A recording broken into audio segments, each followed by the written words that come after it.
Yesterday, in the midst of all the executive orders, Donald Trump quietly fired 4 officials. They were the Executive Office of Immigration Review, and they were all from the Department of Justice. So joining us now to help break it all down is Mike Howell. He's the Executive Director of the Heritage Oversight Project. All right, so you're fired, right? It's a big thing. Donald Trump likes to do this. What was special and unique about this one? So the Immigration Court, which is out of DOJ, a lot of people don't realize this. It's like an internal government court system at DOJ, which oversees all the deportation and removal cases. So Trump just went in and cleared the decks at the highest levels of it. Now, there's going to be a lot more coming down the pike, I'm sure, because what the Biden administration did, first they fired a bunch of the immigration judges. We call them judges, but they're really just like administrators. They're fake judges. But Biden had fired all of Trump's appointees that were still in their probationary period and then stacked the decks with people from like liberal immigration nonprofits. And so by Trump coming in, replacing the top leadership, that indicates this is a high priority to remake EOR, Executive Office of Immigration Review, which is going to be hugely important because they got to speed things along. There's a lot of deporting to be done, and that court, quote unquote, needs to be moving fast.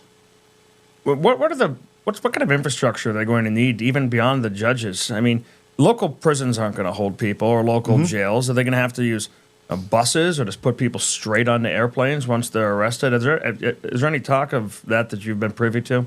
So they're going to have to do everything all at once. It's going to be a massive muscle movement. This needs to be treated like the moon launch program. It needs to be a whole of government, massive surge of investments. And to answer your question, I'm going to tell you why I think the Laken-Riley Act is a completely insufficient step and not meeting the moment of the mandate President Trump was elected on. President Trump was elected on the mandate of mass deportations, not any caveat of, there's certain classes that are, the most deportable.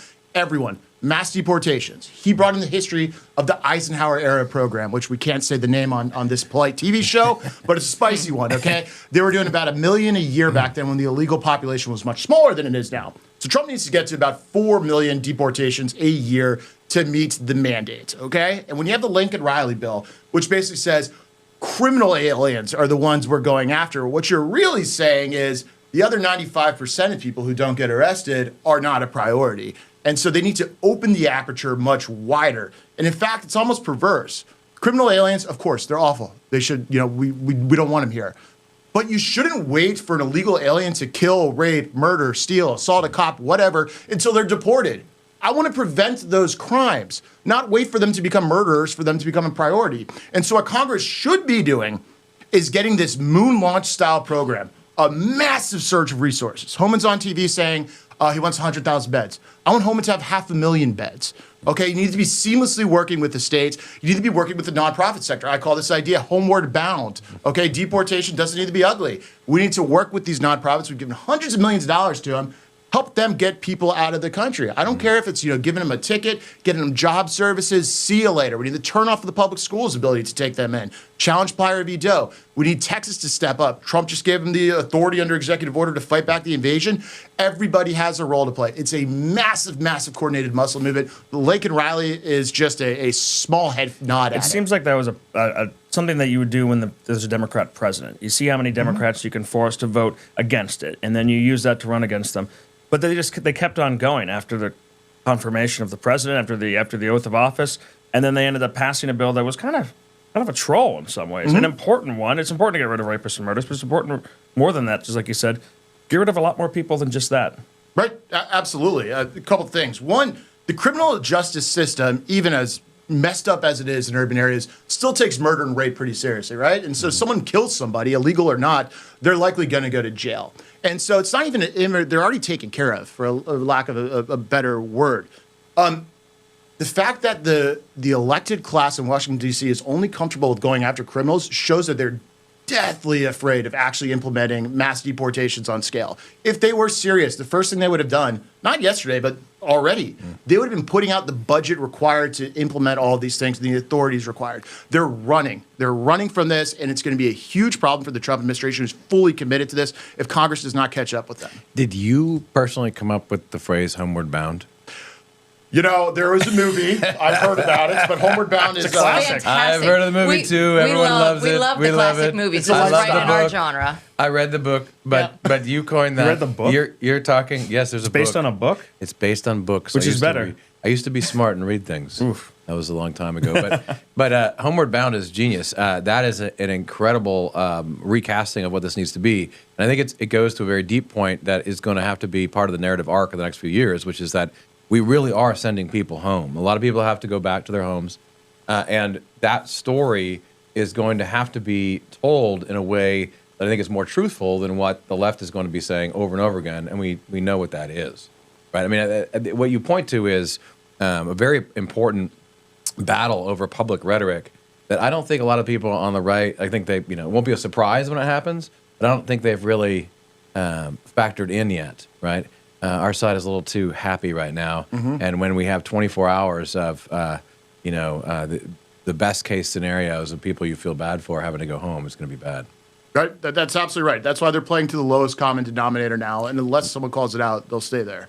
Can you just say something before you go on as well? We need to just look in the camera and tell our audience. I mean, who are you and what do you do? Because we bring on Oversight every so often, but it's pretty interesting work that you've been up. Yeah, so there's a lot of cameras. I'm Mike Howell. I run the Heritage Oversight Project, which is a lot of words for basically a team of former federal law enforcement agents, investigators, people who worked in places that took care of big problems, and a team of lawyers. And basically what we started was an acknowledgement that Congress and the other oversight mechanisms and the public were wholly insufficient. I'm a huge long-term critic of congressional oversight, and it's just basically become a messaging function where they announce process, they send letters, blah, blah, blah. So what we did is we launched our own investigative unit and coupled that with a mass litigation at scale. Almost 100 lawsuits against Biden based off of 100,000 Freedom of Information Act requests. So it's a scale that far surpasses what anyone's been able to do. And the work speaks for itself. We uncovered the Mayorkas, when they accused them of the Border Patrol agents of whipping the illegals down the border. They even framed the horse. We added that as being a complete hoax. We had undercovers throughout the country embedded in Mexican and nonprofits and American nonprofits, basically showing how illegals get into the country and they get their fake papers. A lot of them were telling us they were registered to vote and registered by other nonprofits. New York Times, NBC, NPR all came after us for that kind of stuff. We've just kept pounding on all the scandals of the day, actually doing what we think the congressional function should have done, getting documents, not announcing process, announcing findings. And so we're just a finding, announcing machine. The world's our oyster now with Trump in, because all these major problems can be solved now. And we have the record sets and know how to do it. And then we're moving into the states. You got the resistance governors. The resistance is a joke right now, but to the extent there is one, Newsom, Pritzker, Wes Moore, mark my words, will be the Democrat presidential nominee in 2028. We're going to go after all those guys and just replicate what we did at the Fed level to the state level. Well, Mike, you're clearly good at research, but I think you're also very good at messaging, something the Republicans usually suck at, if we're being quite honest. They usually can't get this right. I wish they would, listen to what you guys are saying over here. But back in 2023, the Oversight Project went through and had the 51 former intelligent officials, right? You went out there and said that they were interfering in the 2020 election. And now Trump has actually gone through and revoked the security clearance for them. So just kind of taking them through the different steps. When you guys get something, when you get the documents through, when you get the actual outcome, take us through that. Yeah, so the 51 intel agencies, agents that signed that Hunter Biden letter saying, oh, it's Russian disinformation. The last Congress came in saying they were going to do something about it. And this is just another pattern of it not happening. The only politician in my adult life who's kept their promise is President Trump. So day one, he issues this executive order taking away all of their clearances. What we did is we want to take it a step further. It's not just about these individuals. Of course, they did awful things. They interfered with the democratic process. But it's the organizations that support them. These people all are paid by other people that have government contracts or they get grants. And it's this ecosystem that we need to absolutely destroy, not just the individual kind of people that, poke their head up and say, hey, I'm signing this letter. It's the guy paying them. It's the agencies that have contracts with the entity. And so my advice is take it a step further. Don't just rip their clearances. Make sure the government doesn't work with any of those people.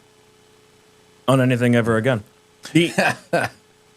Another thing on messaging. So right now, the American people are polling very highly in favor of deportation, especially if anyone has been convicted of any other crime while they're here.